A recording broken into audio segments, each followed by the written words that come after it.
السلام عليكم ورحمة الله وبركاته. الحمد لله رب العالمين، والصلاة والسلام على سيدنا ونبينا محمد وعلى آله وأصحابه أجمعين. رب اشرح لي صدري ويسر لي أمري واحلل عقدة من لساني يفقه قولي. اللهم افتح علينا فتوح العارفين وارزقنا فهم النبيين وإلهام الملائكة المقربين يا حي يا قيوم يا رب موسى وهارون ونوح وإبراهيم ومحمد صلى الله عليه وسلم. أكرمنا بجودة الحفظ والفهم وارزقنا الحكمة والثبات الذهني والعقل والحلم والعلم والنجاح في الدنيا والآخرة بحق سيدنا محمد صلى الله عليه وسلم يا رب العالمين. Alhamdulillah, bersyukur kita kehadrat Allah Subhanahu wa taala kerana di pagi ini dapat kita sama-sama mempelajari kitab Jam'ul Fawaid yang dikarang oleh Al-Alim Al-Allamah Syekh Daud Al-Patani rahimahullahu ta'ala rahmatan wasi'ah. Dan kita juga dapat pada pagi ini sama-sama menunaikan sembahyang fardu subuh secara berjamaah. Kita berdoa kehadrat Allah Ta'ala, Allah menerima amalan kita dan digolongkan oleh Allah kita semua di kalangan hamba-hamba Allah yang bertakwa kepadanya. Pada pagi ini kita sambung lagi. Qala al-musannifu rahimahullahu ta'ala wa nafa'ana Allahu bi'ulumihi fid darain.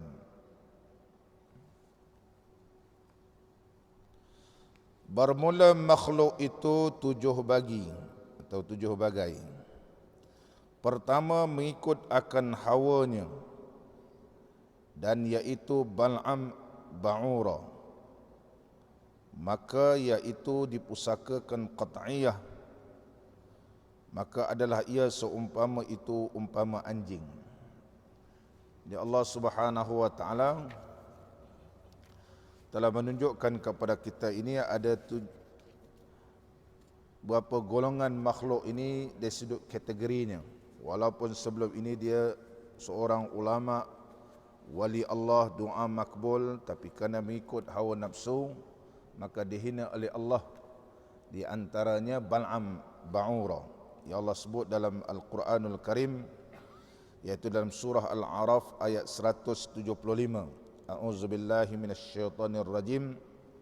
Watlu alaihim naba'al ladzi atainahu ayatina fansalakha minha fa'atba'ahu asy-syaitan fakana minal ghawin. Iaitu lebih kurang maksudnya, dan bacakanlah kepada mereka wahai Muhammad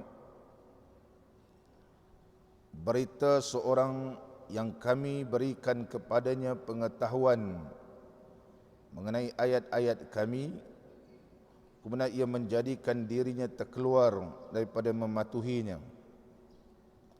lalu ia mengikut syaitan dengan godaannya, maka menjadilah ia daripada orang-orang yang sesat.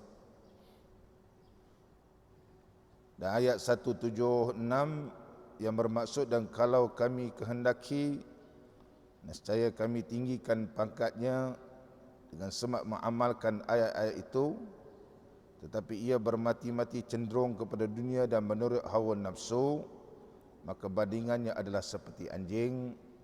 Jika engkau menghalaunya, ia akan menghulurkan lidah, dan jika engkau membiarkan juga, dia juga menghulurkan, menjelurkan lidah begitu, termengah-mengah. Demikianlah bandingan orang-orang yang mendustakan ayat-ayat kami, maka ceritalah kisah-kisah tersebut supaya mereka berfikir. Allah sebut dalam surah Al-A'raf ayat 175. Ada ulama tafsir menghuraikan di antaranya Al-Imam Ibn Katsir rahimahullah ta'ala. Ayat ini ialah menceritakan seorang yang alim di kalangan Bani Israel. Nama ialah Bal'am Ba'ura, walaupun banyak nama disebut oleh Al-Imam Al-Qurtubi. Bal'am Ba'ura ini Nabi Allah Musa telah utuskan untuk berdakwah, tetapi ianya telah berpaling daripada ajaran yang sebenar dan memilih kepada kufur. Memilih kepada kufur, iaitu diutuskan kepada Raja Madian, dan beliau tidak menyuruh kepada taat kepada Allah, menyembah Allah. Bahkan Bal'am Ba'ura ni jadi sesat pula, terpedaya dengan dunia. Dan ada riwayat menyatakan bahawa sesungguhnya Bal'am Ba'ura, ia apabila melihat ke atas terpandang arsy Allah, ianya mempunyai isna asyara alfan, mempunyai 12,000 anak murid yang alim, yang mengaji dengannya para alim ulama seramai 12,000. Dan beliau telah memiliki satu ilmu yang Allah berikan kepadanya, iaitu tahu Ismul Azam. Tahu Ismul Azam, Bal'am Ba'ura. Jadi Bal'am Ba'ura telah berdoa apabila penduduk Kan'an telah memohon atau meminta kepada Bal'am Ba'ura supaya menadahkan tangan berdoa, jangan bagi Nabi Allah Musa masuk ke negara mereka, kerana kalau masuk mereka akan dihalau, dia kata begitu. Jadi mula-mula Nabi Bal'am Ba'ura berdoa kepada Allah, doanya tidak makbul. Tak makbul. Lagi berdoa, dia pergi kepada penduduk Kan'an. Bila berdoa saja pergi kepada penduduk, benar berdoa baik pergi kepada pengikut Nabi Allah Musa alaihi salam. Jadi Bal'am Ba'ura ni kata ada satu cara dia. Pergilah hantar perempuan-perempuan pergi goda pengikut Nabi Allah Musa alaihi salam. Kalau seorang saja berzina, maka akan dibinasakan oleh Allah. Maka dengan cara itulah idea yang jahat ini telah menyebabkan pengikut Nabi Allah Musa melakukan dosa. Maka ketika mana Bal'am Ba'ura berdoa, Nabi Allah Musa ketika itu berada di Tih, satu tempat. Kalau kita pergi melawat Mesir, kalau travel sana, kita akan melawat satu tempat, iaitu tempat Nabi Allah Musa ni sesat begitu. Kesan daripada doa Bal'am Ba'ura ni. Jadi Bal'am Ba'ura berdoa, jadi Nabi Allah Musa alaihi salam tak boleh pergi mana berpusing situ. Nabi Allah Musa memohon kepada Allah Ta'ala, kenapa aku tersesat di sini? Jadi Allah berfirman, wahai Musa, ini adalah kesan daripada doa Bal'am Ba'ura. Ya Allah, ya Tuhanku, aku juga memohon ke hadaratmu supaya Bal'am Ba'ura ini ditarikkan balik mustajab doanya. Maka Allah telah memperkenankan doa Nabi Allah Musa alaihi salam. Maka Bal'am Ba'ura doanya yang mustajab telah dicabut oleh Allah, dan ianya menjadi kufur. Jadi kufur. Itu satu riwayat yang mengatakan ayat ini asbabun nuzulnya ialah menceritakan Bal'am Ba'ura. Riwayat yang kedua yang disebut oleh Al-Imam Ibn Katsir dan Al-Imam Al-Qurtubi, ayat ini diturunkan menceritakan ada seorang lelaki doanya mustajab. Doanya mustajab. Ada 3 doa yang diberikan oleh Allah mustajab baginya. Maksudnya kamu ni 3 doa mustajab. Doa pertama, doa kedua dan ketiga. Jadi dia ada memiliki seorang isteri dan ada seorang anak lelaki. Jadi isteri dia tahu suami dia mustajab doa. Dia kata, bang, berilah kepadaku satu doa yang mustajab itu. Dia kata, beri kat saya satu doa yang mustajab. Sebab ada 3 bagi 1. Maka si suami ini pun menadahkan tangan berdoa kepada Allah Ta'ala. Dia kata, kau nak apa?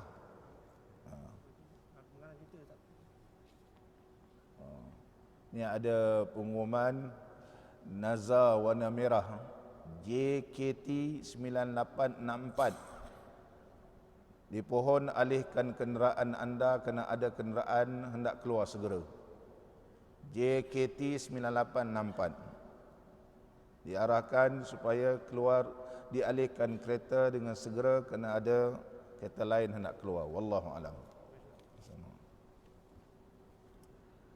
Jadi kita sambung balik huraian ayat Al-Quranul Karim dalam surah Al-A'raf ni. Jadi si isteri ni dia kata, bang, doalah satu. Jadi suami dia kata, kau nak doa apa?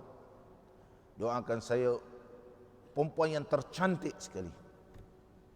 Di dalam tempat ni dia kata, negara ni paling cantik, saya paling cantik.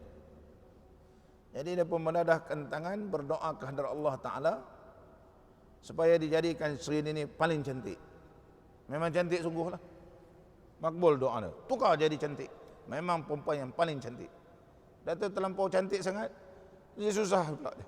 Pergi sana susah, pergi sini susah, terlampau cantik.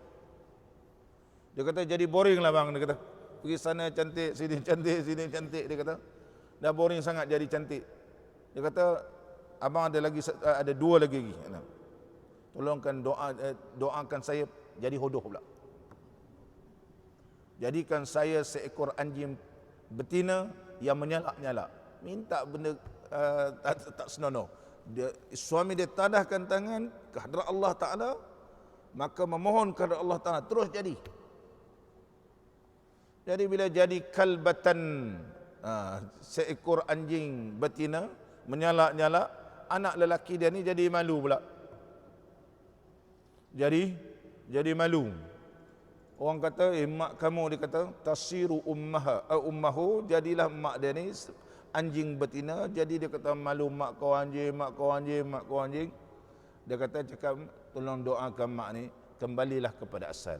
Jadi doa yang ketiga, mohon kepada Allah Ta'ala supaya kembali kepada asal. Habislah doa dia lah.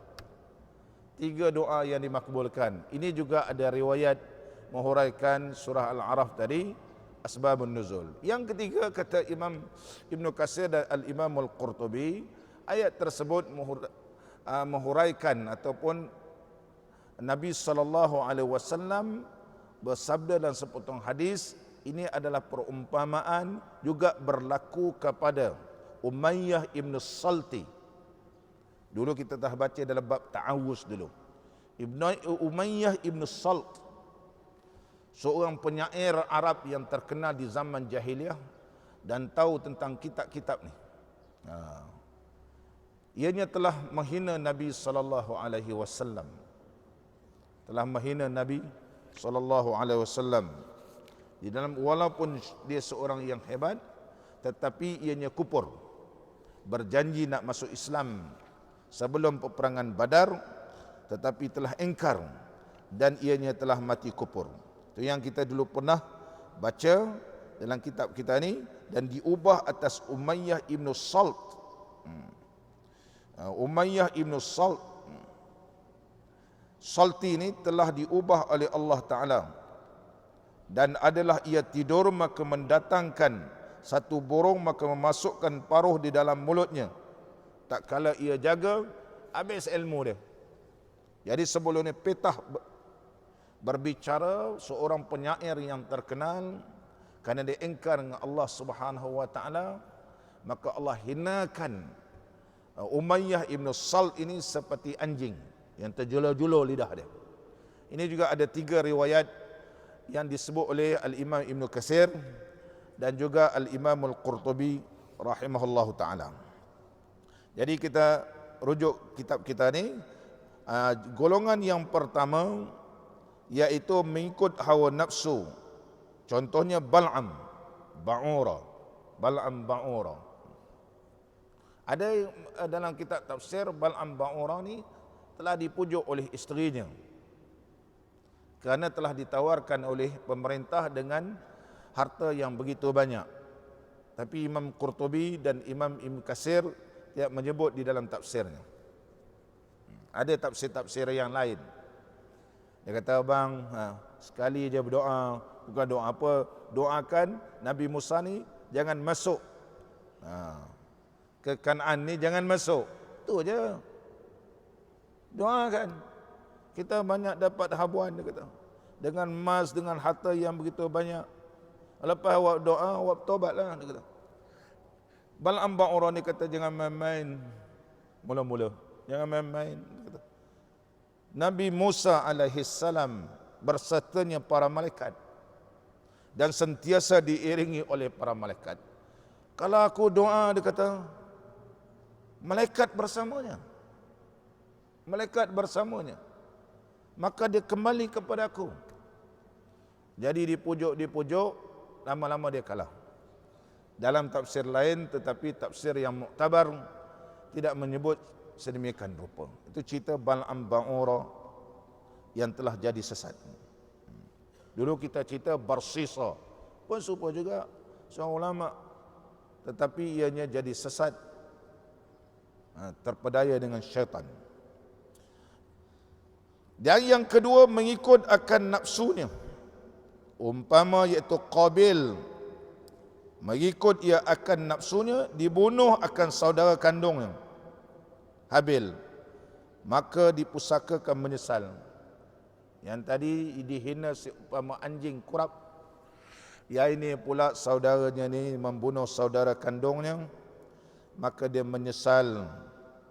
Maka berbagai-bagailah ia daripada orang yang menyesal. Menyesal tak sudah, sehingga tak tahu cara nak tanam, maka nampaklah ghurab ataupun nampaklah gagak cara nak tanam, terasa hinanya. Dah bunuh tak tahu nak tanam, terpaksa binatang pula tunjukkan, maka dia menyesal tak habis gitu. Menyesal tak sudah. Ini Allah rakam dalam Quran. Nanti kita akan huraikan pada tiba masa dia nanti secara detail, ada dalam kitab kita ni. Dan seterusnya lagi,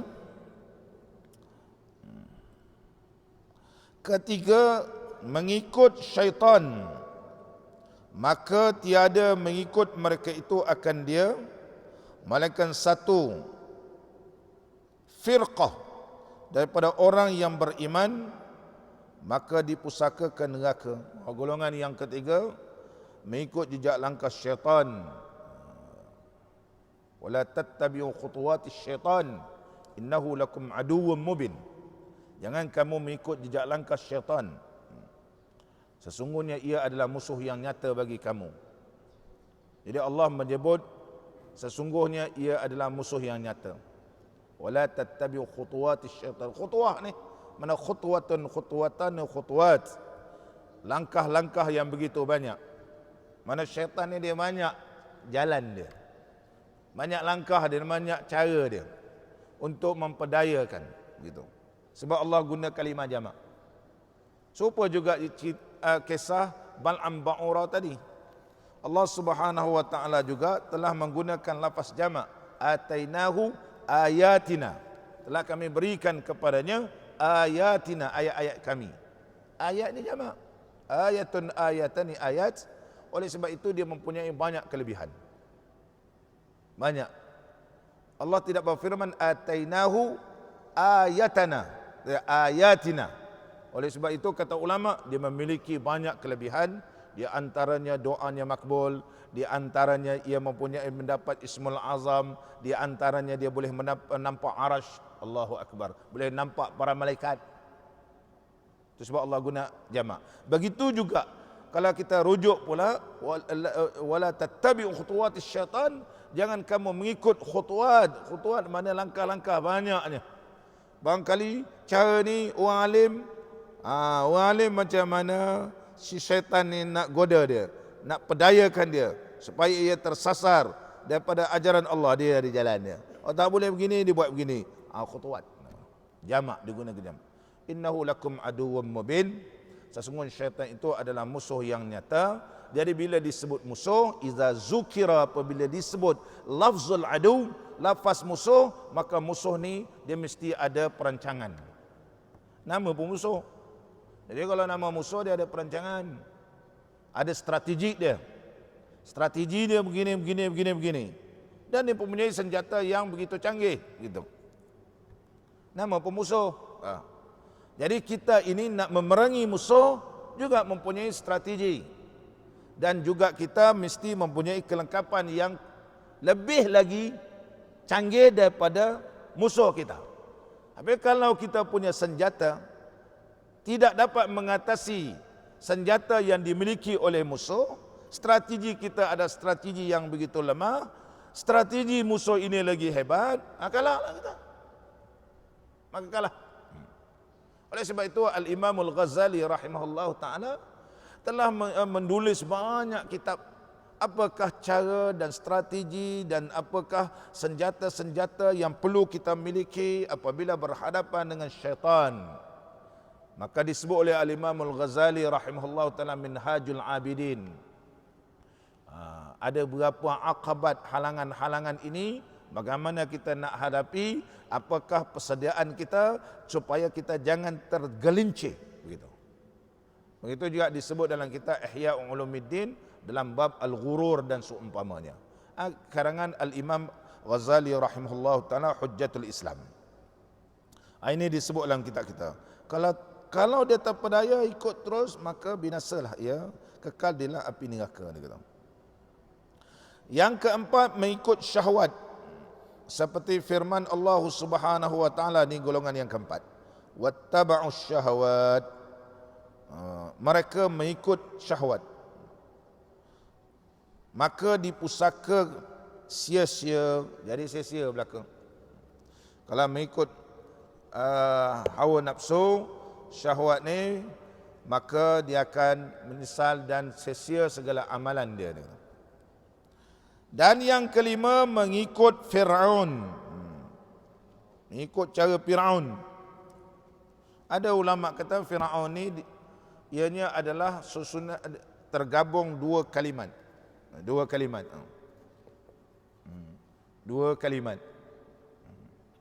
Satu fir, satu mal'un. Dia Fir'aun, mana fir al-mal'un. Larilah kamu daripada orang yang dilaknat. Jadi Fir'aun. Dia ringkasnya Fir'aun. Ini kata Al-Imam Nufuri rahimahullah ta'ala dalam kitab Nuzhatul Majalis, kata Fir'aun ni adalah asalnya fir dengan aun. Fir'aun. Wallahu alam hakikatnya sebenarnya, apakah benar ataupun tidak, itu kata Al-Imam Nufuri, sebab ada ulama lain tafsirkan maksud lain Fir'aun. Dia kata ini adalah ringkasan. Macam kalau dalam TV dulu orang kata bahasa Melaka, lahabau ni bahasa baik, dia kata. La habauna la khabar. La khabar. Tak ada berita. Jadi ra jadi waw, la habauna. Bukan bahasa kasar, dia kata, bukan bahasa tak elok. La khabar. Lama tak nampak jiran mana, la khabar. Jadi la habau la khabar. Jadi la habau jadi. Jadi ra jadi waw. Betul juga. Hujah tu ada betulnya gitu. Macam orang sebut, ini Melaka ni banyak suluk-suluk. Suluk ni bahasa Arab Ustaz, dia kata. Dia ambil di kalimah salik, jamak dia suluk. Maksudnya lorong-lorong. Lorong-lorong. Betul lah, lorong, suluk, bayan, solok, banyak solok. Mana nama suluk. Jadi Melayu susah nak sebut suluk, jadi solok. Betul lah. Bahasa Arab dia kata. Bahasa Arab. Muslim malqa asalnya tempat pertemuan. Jadi malqa ialah tempat pertemuan pedagang-pedagang. Maka orang Arab kata di mana? Malqa. Jadi malqa ialah tempat pertemuan dan pertemuan pedagang-pedagang Arab ni. Maka kekallah sampai sekarang malqa jadi malaqa. Malaka. Jadi itu kata pengkaji, wallahu a'lam. Sama balik. Qala al-musannifu rahimahullah ta'ala. Jadi kalau pakcik orang sebut lahabau, bahasa baik dia kata la khabar. La khabar. La khabar. Dan seterusnya lagi yang kelima, mengikut Firaun maka dipusakakan akan terkaram di dalam dunia dan terbakar di akhirat. Maka dalam dunia ni terkaram ia ataupun tenggelam terus. Besok di akhirat dia akan dibakar. Jadi siapa mengikut cara Firaun sehingga membelakangkan syariat Allah Subhanahu wa taala, tak mau mentauhidkan Allah, maka jadilah macam Firaun, akan tenggelam dengan dunia habis. Sebagaimana Allah sebut dalam Quran, wa iz faraqna bikumul bahra fa anjaynakum wa aghraqna ala fir'aun wa antum tanzurun. Wa aghraqna ala fir'aun, dan kami telah tenggelamkan keluarga Firaun, termasuk Firaun. Hanya jasad tu dia tenggelam, tapi jasad itu telah dijumpai begitu dengan penuh dengan masin, sehingga pengkaji tersebut bukan Islam masuk Islam. Rupanya dia tenggelam. Tenggelam. Jadi ada lagi masinnya. Jadi macam mana boleh jasad ini masin? Maka dikaji dalam Quran, Allah sebut dalam Quran ianya ditenggelamkan. Patutlah ditenggelam dalam laut, maka ia jadi masin, masuk Islam dia terus. Benar Allah sebut dalam Quran. Benar Allah sebut dalam Quran. Sambung balik dalam kitab kita. Besok di akhirat dibakar. Ini golongan yang kelima dia kata. Dan yang keenam, mengikut makhluk. Seperti firman Allah Subhanahu wa taala, id tabarra alladhina tubi'u minal ladhina taba'u wa ra'awul adab wa taqatta'at bihimul asbab. Iaitu ketika orang yang diikuti itu melepaskan diri daripada orang yang mengikutnya, dan mereka melihat seksa dari ketika melihat seksa. Istabarra alladhina tubi'u. Tabarra maknanya melepas diri. Jadi orang, contohnya sekarang ni ada ikut orang jahat ni. Orang jahat tu kan besok di akhirat kata, siapa suruh ikut aku?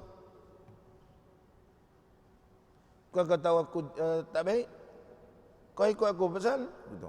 Begitu kat syaitan. Syaitan besok di akhirat dia lepas diri. Kau dah tahu aku syaitan, apa kau ikut? Inni bari'un minka, aku berlepas diri daripada kamu. Kau dah tahu aku syaitan, aku iblis, kau pergi ikut apa? Aku berlepas diri. Kau masuk neraka, itu hal kau. Begitu. Begitu dah Allah sebut id tabara alladhina tubi'u minal ladhina taba'u wa ra'awul adab, dan mereka menampak azab ketika itu. Wa taqatta'at bihimul asbab. Jadi ketika mana orang yang diikuti itu berlepas diri daripada orang yang mengikutnya, dan mereka akan melihat seksa. Dan ketika mana sebuah hubungan sudah terputus sesama mereka, wa taqatta'at bihimul asbab. Jadi ketika itu tinggallah seorang-seorang terpaksa jawab di hadapan Allah Subhanahu wa taala ketika dalam dunia tak mau mengambil iktibar. Ini ada golongan yang keenam dalam dunia ni, dia kata. Dia akan menyesal, maka dipusakakan mereka itu menyesal. Nak balik ke dalam dunia, nak beribadat lagi tidak ada peluang. Dan yang ketujuh, mengikut Rasul sallallahu alaihi wasallam. Ini dia punya syahid dia ataupun pembahasan kita di dalam kitab ni, iaitu mengikut baginda Rasulullah sallallahu alaihi wasallam. Maka dipusakakan kasih. Jadi mendapat kasih sayang, mahabbatullah, kasih daripada Allah Subhanahu wa taala. Fattabi'uni, maka ikutlah kamu akan daku, kata Nabi sallallahu alaihi wasallam, yuhibbukumullah, pasti Allah akan cinta kepada kamu. Pasti Allah akan cinta. Jadi mendapat mahabbatullah. Dalam surah Ali Imran ayat 31. Dan Nabi sallallahu alaihi wasallam telah bersabda, ahibbullaha lima asda ilaikum min ni'amih. Jadi hendaklah kamu cinta kepada Allah atas apa nikmat yang Allah telah berikan kepada kamu. Jadi Allah telah memberikan begitu banyak nikmat kepada kita. Hendaklah kita cinta kepada Allah Subhanahu wa taala. Yang Allah beri nikmat. Jadi tanda mereka itu cinta kepada Allah, maka dia taat kepada Allah. Dan Nabi SAW bersabda lagi, man ahabba liqa Allah, ahabba Allahu liqa'ahu. Barang siapa yang suka bertemu dengan Allah, maka Allah suka bertemu dengannya. Maka Allah juga suka bertemu dengan kita. Apabila kita suka bertemu dengan Allah di akhirat, maka Allah suka dengan kita ni, kita bertemu, maka Allah berikan taufik dan hidayah. Kita ni sentiasa dipandu oleh Allah dengan rahmatnya. Ini orang yang mendapat golongan muhibbin. Tapi barang siapa benci nak bertemu dengan Allah, Allah juga benci nak bertemu dengannya. Wa man kariha liqa Allah, kariha Allahu liqa'ahu. Barang siapa tak suka temu Allah, Allah pun tak suka nak bertemu. Jadi Allah pun tak beri rahmat, Allah biarkan orang ni berkekalan bergelumang dengan dosa. Jibril alaihi salam apabila disabdakan oleh Nabi SAW kisah Jibril ini, apabila Allah berfirman kepadanya, yaitu sabda Nabi SAW, iza ahabballahu abdan, apabila Allah suka kepada seorang hamba, maka Allah akan berfirman kepada malaikat Jibril. Apa Allah kata kepada Jibril? Ya Jibrilu, innallaha yuhibbu fulanan fa ahbibhu. Wahai Jibril, sesungguhnya Allah Subhanahu wa taala cinta kepada sianu ini, maka hendaklah kamu cinta kepadanya. Fa yuhibbuhu Jibril. Jibril alaihi salam cinta kepadanya. Dan Jibril alaihi salam pun menyeru kepada semua penduduk di langit, sesungguhnya Allah telah mencintai hamba ini, Siano bin Siano, fa ahibbuhu, maka hendaklah kalian semua cinta kepadanya. Maka semua penduduk langit mencintainya dan diletakkan baginya, diterima di muka bumi Allah. Maka apabila malaikat Jibril cinta, semua para malaikat pun cinta kepadanya, kerana Allah yang berfirman, maka segala amalnya diterima oleh Allah. Allah terima. Mudah-mudahan Allah golongkan kita semua. Dan Nabi SAW bersabda, man asara mahabbatallahi ala mahabbatin nas, barang siapa mengutamakan kasih sayang Allah daripada kasih sayang manusia, kafahullahu ta'ala ma'unatan nas, nescaya Allah mencukupkan baginya daripada pertolongan manusia.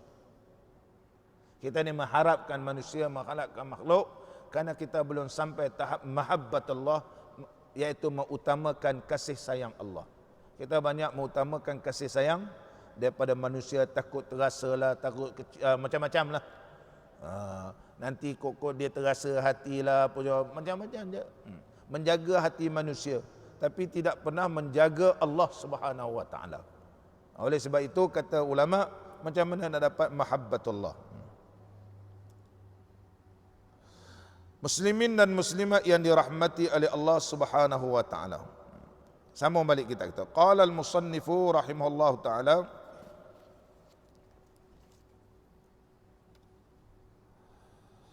maka dikata orang bagi Maryam bintu Imran alaiha salam, kerana apa tiada engkau berkahwin? Katanya, kerana lidahku masyghul, kerana lidahku sibuk dengan zikrullah. Allahu akbar. Bila orang tanya Maryam alaihi salam, kenapa tak kahwin? Dia kata, kerana sibuk berzikir. Sebelum kita bahas lebih panjang, sebab apa nama dia Maryam? Sebab apa nama dia Maryam? Ya, ulama tafsir menghuraikan Maryam ini asal kalimat dia daripada mana. Gitu. Macam Firaun tadi. Ada ulama menyatakan ianya daripada kalimah ramat, ramma yarummu, memberi maksud talabat. Maka dinamakan dia Maryam kerana talabat ibadat Allah. Kerana Maryam ini dia menuntut untuk menjadi seorang hamba Allah yang beribadat sepanjang masa nak beribadat. Oleh sebab itu dinamakan dia Maryam. Maryam dinamakan Maryam, diambil kalimah ramma yarummu, makna rammat ay talabat ibadat Allah. Walam tashtahi tazawud ar-rijal, dan Maryam ini tidak ada keinginan nak berkahwin dengan para lelaki, tidak ingin berkahwin dengan lelaki, rijal, mana-mana lelaki. Kasairin nisa, berbanding dengan perempuan-perempuan lain, memang dia nak kahwin. Tapi Maryam tak mau kahwin kerana nak beribadat kepada Allah. Oleh sebab itu dinamakan Maryam. Itu pandangan yang pertama. Ada ulama kata summiyat Maryam, dinamakan dia Maryam kerana diambil daripada kalimah marrad fit ta'ah, iaitu lalu masanya dengan ketaatan. Seperti orang Arab menyebut mururul hud fil yammi, macam lalunya ikan paus di dalam laut. Oh, dia lalu tu, tak ada halangan begitu. Tak ada siapa pun nak halang dia. Seperti ikan paus. Jadi dia pun boleh boleh berenang, boleh duduk dalam air ni, di dalam laut ni, dialah. Boleh ke sana, boleh ke sini. Oleh sebab itu dinamakan Maryam sebab likamali ibadatiha, kerana kesempurnaan ibadatnya. Sebagaimana ikan yang besar ni, dia sempurna. Dia nak pergi sana boleh, sini boleh. Tak ada yang boleh menghalangkan sebab dia ikan paus, katakan begitu. Dia hebat. Begitulah ianya dinamakan Maryam kerana kesempurnaan ibadatnya kepada Allah. Oleh sebab itu Allah Subhanahu wa taala telah memuji Maryam telah menyebut nama Maryam alaihi salam. Allah sebut dalam Quran nama Maryam. Allah sebut ya Maryam, sebut ya Maryam wazkur fil kitab Maryam. Jadi nama Maryam alaihi salam disebut sebanyak 7 kali dalam Al-Quranul Karim. Ini keistimewaan Maryam alaihi salam. Ada yang mengatakan Maryam ini adalah nabiyatun. Dia adalah nabi di kalangan perempuan. Tapi ini adalah dhaif. Dia adalah dhaif. Muslimin dan muslimat yang dirahmati oleh Allah Ta'ala. Dan Maryam alaihi salam ini, Maryam alaihi salam ketika melahirkan Nabi Allah Isa alaihi salam, maka Allah memerintahkan kepada Maryam, huzzi ilaiki bijiz'in nakhlah. Maka goyanglah pokok kurma tu. Maka berguguranlah jatuh buah kurma. Kenapa suruh begitu? Jadi disebut oleh ulama tafsir dalam surah Maryam ayat 25, nak beritahu bahawa sesungguhnya pokok kurma tu di sebatangnya. Tak ada pokok kurma jantan. Dan dia tak ada mayang tiba-tiba ada buah. Iaitu bila fahlin, tak ada, kalau kita ada pendembungaan, ada jantan dia dapat anak. Min ghairi abin, tanpa bapa, wala massi zakarin, dan tidak disentuh oleh lelaki. Ini tidak berlaku proses pendembungaan pun boleh ada buah. Begitu. Jadi dapat anak pun tanpa. Begitu juga Hannah ibunya pun muda, maka ada satu doa diajar oleh Al-Imam Al-Ghazali dalam kitab beliau At-Tibb Ruhi namanya. Mana perempuan yang nak bersalin, kita maknanya doa selusuh. Diambil sebagai tabarrukan, keberkatan. Itu dibaca Hannatu waladat Maryam wa Maryamu waladat Isa. Mana Hannah melahirkan Maryam muda, wa Maryamu waladan Isa, dan Maryam juga melahirkan Isa alaihi salam pun muda. Al-ardu tad'uka, wahai anak dalam kandungan, bumi memanggil kamu. Begitu. Ukhruj ayyuhal maulud, keluarlah anak yang nak dilahirkan, biqudratil malikil ma'bud, dengan kekuasaan Allah yang disembah, raja yang disembah, raja segala raja. Ini doa Al-Imam Al-Ghazali rahimahullah ta'ala. Bolehlah tambah yang lain tu, nak baca ayat Quran lain, dan tu yang diajar oleh Nabi sallallahu alaihi wasallam. Inna rabbakumullahu alladhi khalaqas samawati wal ard. Inna rabbakumullahu alladhi khalaqas samawati wal ard. Inna rabbakumullahu alladhi khalaqas samawati wal ard pun boleh. Kemudian ayatul kursi, idza as-sama'u inshaqqat wa azinat li rabbiha wa huqqat wa idza al-ardu muddat wa alqat ma fiha wa takhallat wa alqat ma fiha wa takhallat wa alqat ma fiha wa takhallat. Bumi ni kalau berlaku kiamat takkan terbuka terus, wa alqat ma fiha wa takhallat, habis isi bumi ni keluar habis, khali. Begitu juga dengan keberkatan ayat itu disebut oleh para alim ulama. Jadi kalau kita baca, jadi terbuka terus perempuan ni, mana bersedia untuk melahirkan anak gitu. Ada orang tak buka, tak buka lagi, daripada semalam 2 cm 2 cm, 3 cm, 4 jam baru buka satu, sakit. Mudah-mudahan dipermudahkan. Dan alhamdulillah guru saya dulu mengajarkan doa tersebut, insya-Allah khair gitu. Hannatu waladat Maryam wa Maryamu waladan Isa. Saya ambil dulu masa zaman sekolah, pergi ke Mesir, carilah kitab, nama kita At-Tibb Ruhi, baca. Amalan Al-Imam Al-Ghazali rupanya ada dalam kitab tersebut. Mana ustaz saya yang beri doa tersebut mempunyai sandaran. Hannatu waladat Maryam wa Maryamu waladan Isa, al-ardu tad'uka, ukhruj ayyuhal mauludu biqudratil malikil ma'bud. Biqudratil malikil ma'bud. Sama balik kita. Qala al-musannifu rahimahullahu ta'ala. Jadi Maryam ini masyghul dengan berzikir, dia kata, sehingga tak terfikir nak kahwin. Dan segala anggota kuna khidmatnya, dan hati dengan kasih akan dia.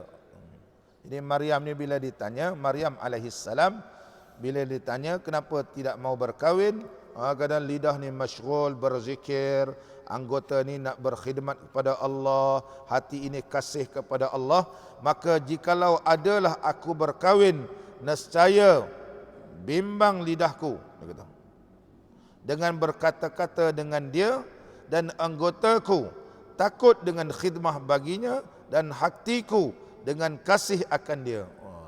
Nanti kata kalau kahwin pula sembang dengan suami dia kata. Jadi tak sempat nak berzikir. Kata ini Maryam, ini maqam yang tinggi, maqam yang tinggi. Kerana mengikut dalam ilmu tasawuf, zikir ini terbahagi kepada beberapa bahagian orang berzikir ni. Yang pertama dinamakan ammatun mufadun, iaitu zikir ammah, umum.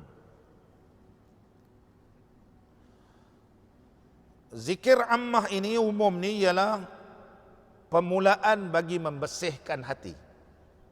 Itu dinamakan zikir ammah mufadun. Mufad mana diambil faedah, Macam kita lah berzikir. Kita berzikir ni tujuan apa? Untuk bersih je. Sebab banyak kotoran lagi. Sampai orang Melayu kata jangan berzikir banyak-banyak, jadi gila hisin. Tu dia kata tu yang jalan-jalan tu. Allah dia kata. Itu gila hisin tu dia kata. Sampai berjalan pun takbir dia kata. Dia kata gila hisin. Tak apalah dia kata, gila isim pun gila isim ismullah. Dia gila pun nama Allah. Yang kita gila lain dia. Isim ni nama Allah. Gila isim ismun nama Allah. Jadi gila nama Allah tak apalah, gila nama Allah. Allah dia kata. Sikit-sikit dia Allah, alhamdulillah. Daripada dia bercakap benda yang lain, lebih baiklah dia gila isim gitu. Ini makam pertama, macam kita lah. Kita berzikir ni hanya untuk membersihkan saja. Dah ada bersih, maka naik kategori yang kedua. Ini namakan zikir khassah mujtahidun. Khassah mujtahidun ini adalah zikir orang yang pertengahan. Zikir khassah ini, khassah mujtahidun, ada bertujuan bila dia zikir, dia berzikir lagi, maka ketika itu nihayatul tafsir, kesudahan dia dapat dibukakan. Membuka mana tafsir, bassara yubassiru tafsir, maka dibukakan. Jadi bila dah bersih, kita berzikir, maka ini kesudahannya dibukakan hijab. Oh, dia rasa kelazatan, rasa seronok gitu. Macam kita ni dah biasa. Orang dah biasa, contohnya semayang awal. Dia rasa tak selesa kalau lewat semayang. Tapi kalau memang jenis orang ni semayang lewat, ni biasa. Dia tak ada tafsir nama dia. Tapi dia semayang.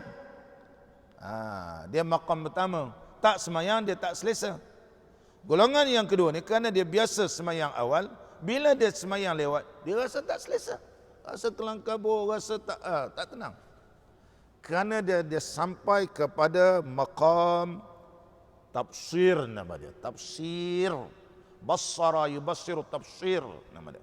Dibukakan oleh Allah. Jadi contohnya kita ni istiqamah. Maka ketika itu dibukakan oleh Allah. Oh, dia rasa lazat, seronok. Kalaulah contohnya dia tidak berzikir, sebagaimana Maryam alaihissalam tadi, dia rasa memang rasa tak sempurna. Ada aja macam rasa kurang gitu. Macam ada yang tak kena gitu. Ini maqam dinama khassah mujtahidun namanya. Maka ketika itu zikir orang-orang yang takut ini, khassah ini, dia takut dengan janji buruk Allah. Wah, begitu. Allah janjikan orang buat begini-begini, ini balasan dia, seksa dia. Maka dia berzikir, itulah zikir yang mengharapkan janji Allah Subhanahu wa taala, iaitu janji rahmat. Maka mendapat rahmat begitu. Dan berzikir ketika itu ialah zikir orang yang muwahhidin, mengesahkan Allah, mentauhidkan. Golongan yang ketiga iaitu golongan yang disebut zikir khassatul khassah. Ini dinamakan maqam orang yang muhibbin, orang yang cinta pada Allah. Maka golongan muhibbin ini dia cinta kepada Allah kerana dia musyahadah, menyaksikan. Hati dia ini menyaksikan keesaan Allah. Hati ini menyaksikan, iaitu mentauhidkan Allah, mengesahkan Allah. Dia belajar ilmu tauhid ini, maka dengan ilmu tauhid terpandang ia kepada Allah. Maka lahirlah perasaan iaitu mahabbatullah, cinta kepada Allah Subhanahu wa taala. Cinta kepada Allah. Dalam keadaan dia berzikir, memuliakan dan mengagungkan Allah Subhanahu wa taala, dalam keadaan bila dia berzikir, dia membersihkan dan memuji Allah Subhanahu wa taala. Ini bagi orang yang al-arif billah. Jadi kata Al-Imam Ibn Arabi rahimahullahu taala, ada golongan ini apabila ianya berzikir dan dia cinta kepada Allah, apabila kecintaan itu telah menguasai pada dirinya, maka dia akan naik satu martabat dinamakan syagaf. Dia akan rindu. Dan apalah ataupun disebut gharam, ya gharami, gharami, lagu Habib selalu gharami, gharam.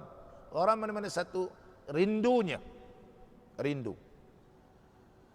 Bila kekalnya kerinduan ini kepada Allah, dia hanya kekal Allah sahaja. Yang lain dia tidak terpandang seperti Maryam alaihissalam.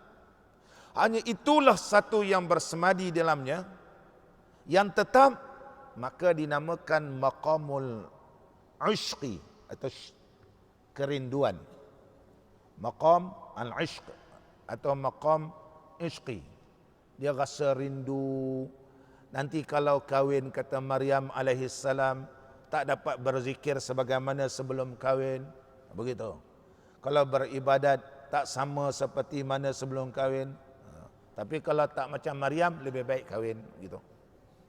Lebih baik kahwin. Lebih baik kahwin. Kerana para sahabat radhiyallahu anhum, saya telah hurai di Bukit Katil, iaitu ketika mana dia sakit pun, dia kata kahwinkan aku. Orang kata dah tua-tua nak mati pun kahwin lagi. Dah aku tidak mau bertemu dengan Allah dalam keadaan bujang. Tak mau bertemu dengan Allah dalam keadaan bujang.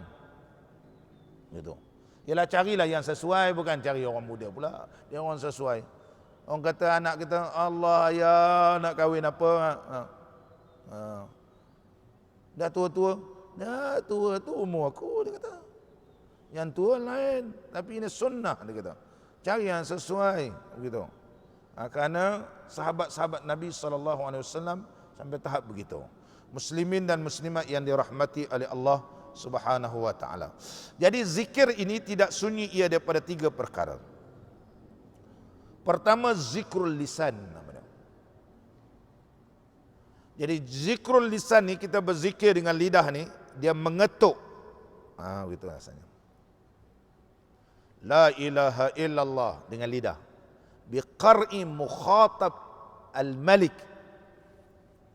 Dia mengetuk tempat yang kita berinteraksi. Kalau pintu tu kita ketuk gitu. Dia adalah dinamakan zikir kafarah wa darajat. Zikir menghapuskan segala karat-karat yang ada dalam jantung hati kita ni, dan dia adalah zikir darajat. Dia akan naik.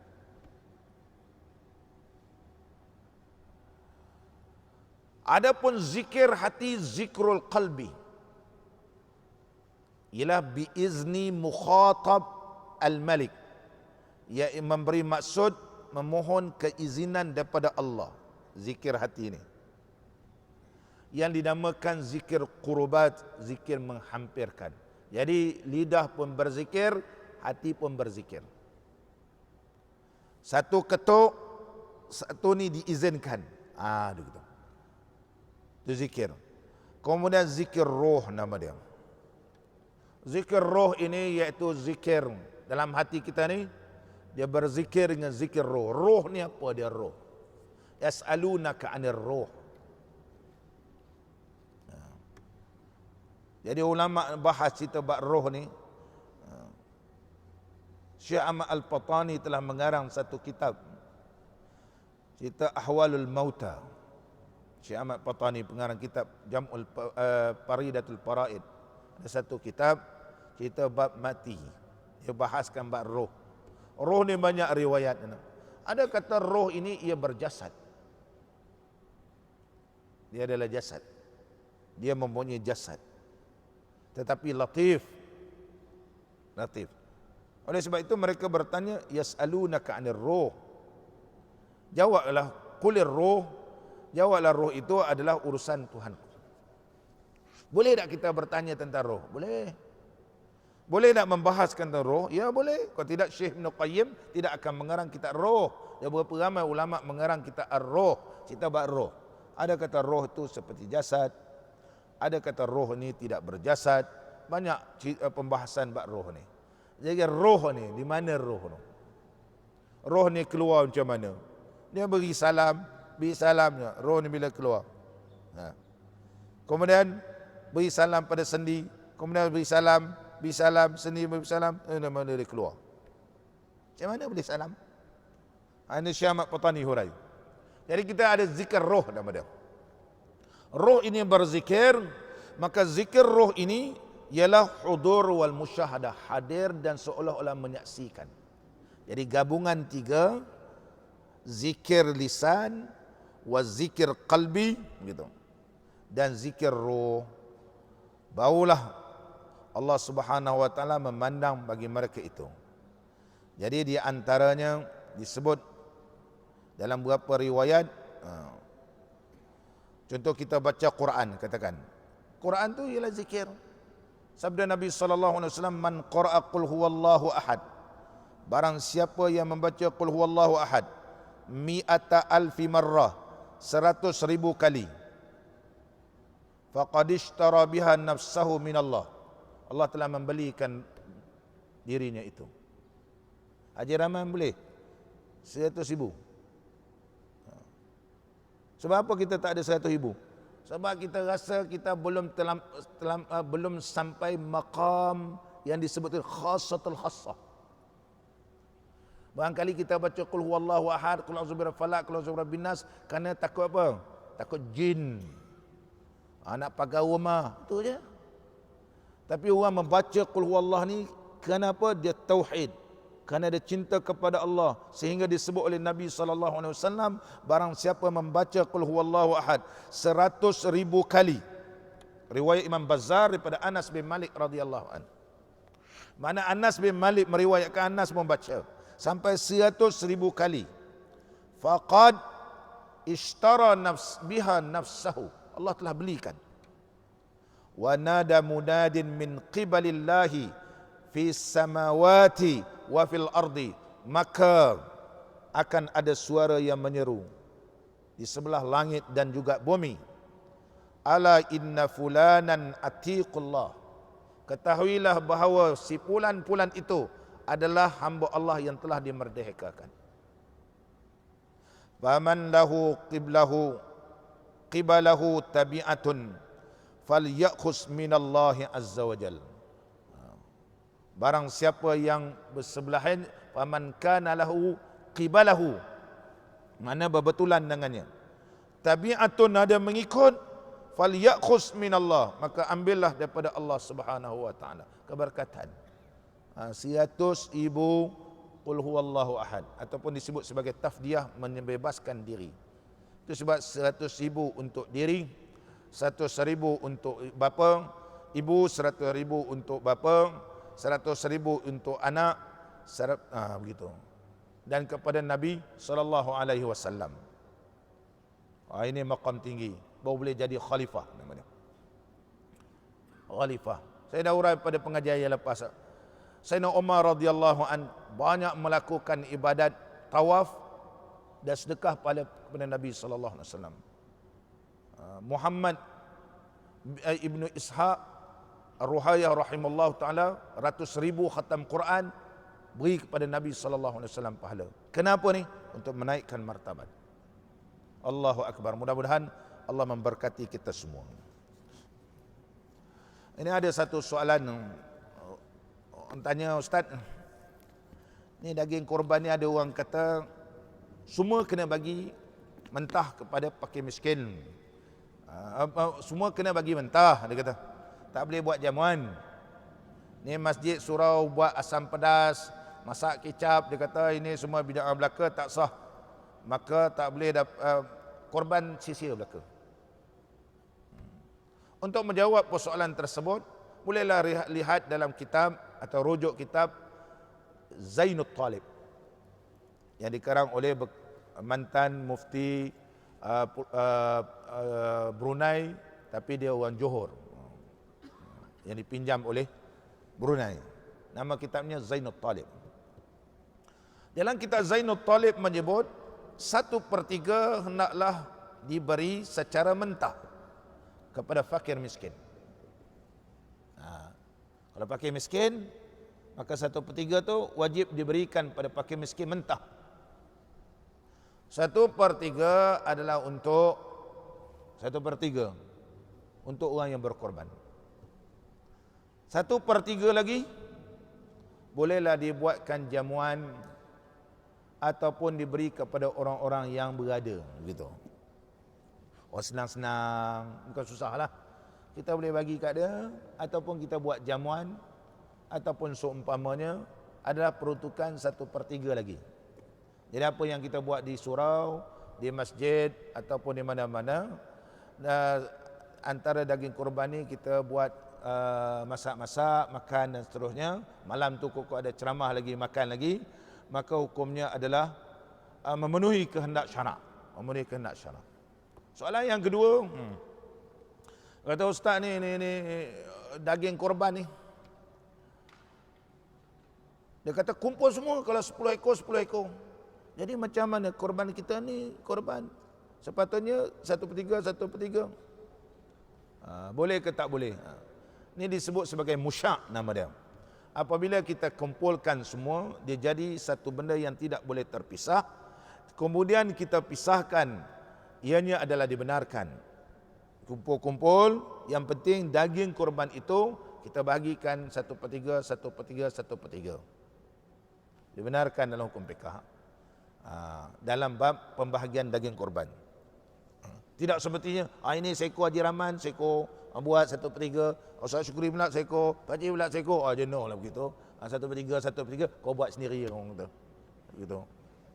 Kau buat sendiri. Dan yang ketiga, orang kata ustaz macam mana ni, dia kata. Kita ni kata susah lah, dia kata. Nak kata 1/3 untuk orang miskin, ini pula 1/3 untuk orang ni pula, orang-orang yang bukan orang miskin, orang biasa ni. Dah tu pula orang yang berkorban ni. Kita kata macam ni lah. Semua orang dapat 2 kilo. Semua orang dapat 2 kilo. Miskin ke tak miskin ke 2 kilo. Hanya yang berkorban dapatlah 3 kilo. Boleh ke tak boleh? Dibolehkan mengikut pandangan mazhab Maliki. Dibolehkan mengikut pandangan mazhab Maliki, menyatakan dibolehkan sedemikian rupa bagi semua sama rata. Adalah dibenarkan. Ada dalam mazhab Syafi'i terlebih afdal 1/3 1/3 1/3 di dalam mazhab kita Al-Imam Syafi'i rahimahullah taala. Sebagai penutup. Sebagai penutup, dan ini adalah suatu faedah. Apabila takut seseorang daripada orang yang zalim atau binatang yang buas, hendaklah dibaca tak kala keluar daripada tempatnya akan Fatihatul Kitab dan Ayatul Kursi dan Suratul Qadar dan surah Ila fi Quraisy dan Qul a'udzu birabbil falaq dan Qul a'udzu birabbin nas. Jadi kalau kita ni takutkan orang zalim, orang jahat, binatang buas, pergi hutan banyak buruk, banyak babi apa cik babi kerana sondoi yang pula kan, macam tu. Takut kita supaya Allah selamatkan kita keluar daripada rumah, maka bacakan surah Fatihah, Ayatul Kursi, Inna anzalnahu fi lailatul qadr, kemudian Ila fi Quraisy, Qul a'udzu birabbil falaq, Qul a'udzu birabbin nas, diulang-ulangkan akan zikrullah dalam hatinya dan lidahnya, pergilah. Insya-Allah Allah selamatkan kita. Allah selamatkan kita. Dan yang kedua, malah yang kedua, bagi orang yang menghendaki berjumpa dengan orang yang keras dan takut ia daripadanya. Mana orang ni garang lah gitu. Kita nak menuntut hak kita tapi dia garang tak tentu lah gitu. Jadi kita nak menundukkan pandangan, menundukkan dia. Biar dia, Assalamualaikum. Waalaikumsalam. Lama tak jumpa. Orang kata pelik lah ustaz, dia kata. Tengok ustaz boleh lembut pula ni. Lembut tu dia pula. Ni amalan apa ni? Sebelum ni kita dah bagi surah Sabah ayat berapa tu? Ayat 10 kan? Ayat surah Sabah ayat 10. Laqad ataina Dauda minna fadlan ya jibalu awwibi ma'ahu wat-tayra wa alanna lahul hadid. Hari ini pula surah Syura ayat 15. Jadi dia kata bahawa membaca tak kala masuk kepada mereka itu. Jadi kalau kita berhadapan dengan mereka ni, kita baca Allahu Rabbuna wa Rabbukum lana a'maluna wa lakum a'malukum. Ini kalau disebut dalam ilmu amalan ni ayat 1 nama dia. Ayat 1 dia, ayat 1, ayat 3, ayat 5, ayat 7. Ini ayat 1 nama dia. Hatta kita berhadapan dengan musuh pun boleh. Tentang mata dia kita baca Allahu Rabbuna wa Rabbukum. Kita tak ada senjata. Pakcik naik motor daripada mana? Ayah Molek datang sini. Kalau orang tahan juga ada. Kau apa senjata? Dia kata. Tak ada apa. Serban dia lah. Kata. Gitu. Ayah saya dulu tanya, kau pergi mengajar-ngajar naik motor ni, tak ada apa kau senjata? Tak ada apa. Bacalah. Kalau kita dah terdesak. Terdesak nak baca apa? Allahu Rabbuna wa Rabbukum. Lana a'maluna wa lakum a'malukum. La hujjata bainana wa bainakum. Allahu yajma'u bainana wa ilaihil masir. Ini kaedah yang kedua nanti saya ajar. Ini memang kalau kaedah yang kedua baca ayat ni, dia clue terus. Dia tak boleh bertutup. Dia diam terus. Tak boleh kata apa. Jangan baca kat orang rumah dah lah. Begitu. Tadi bising-bising lah. Lambatlah awak sampai rumah. Ini ngapa awak tak bercakap? Tak bercakap. Ada tu ada sambungan dia. Aku padamkan kemarahan engkau ya Allah. Aku padamkan kemarahanmu dengan la ilaha illallah. Kena tambah begitu. Baca ayat ni, aku padamkan kemarahanmu, api marahmu dengan la ilaha illallah. Aku menarik keredaan engkau dengan la ilaha illallah. Dan aku tunaikan hajatku dengan la ilaha illallah. Penutup dia. Teruskan insya-Allah khair, maka Allah memberikan pertolongan kepada kita. Rabbana al-tuh bina